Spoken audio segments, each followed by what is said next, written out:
Hi friends, எல்லோரும் எப்படி இருக்கீங்க? நல்லா இருக்கீங்களா? இன்றைக்கி நானும் நல்லா இருக்கேன். இன்றைக்கி வந்து கருவேப்பிலை, முருங்கைக்கீரை நல்லா வாஷ் பண்ணிவிட்டு ஒரு 5-6 தண்ணி நிழல்லையே காய வச்சு அதுக்கு 2 டீஸ்பூன் கடலப்பருப்பு, 2 டீஸ்பூன் உளுத்தம்பருப்பு, 1 டீஸ்பூன் மிளகு, 1 டீஸ்பூன் சீரகம் எல்லாத்தையும் வறுத்துக்கிட்டு அதுக்கப்புறம் பெருங்காயத்தூள், கொஞ்சோண்டு சால்ட்டு அதையும் வறுத்து வாணலில் எல்லாத்தையும் போட்டு ஃபஸ்ட்டு பருப்பெல்லாம் போட்டுக்கிட்டேன். அதுக்கப்புறம் கீரைங்களை போட்டேன். முருங்கைக்கீரையும் கருவேப்பிலையும் போட்டு பொடி பண்ணி வச்சுருக்கேன்.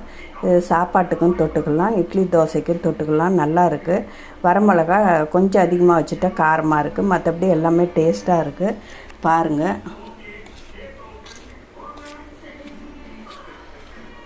அரைச்சி வச்சுருக்கேன். பார்த்துட்டு சப்ஸ்கிரைப் பண்ணுங்கள், அடுத்தவங்களுக்கும் ஷேர் பண்ணுங்கள். தேங்க்யூ.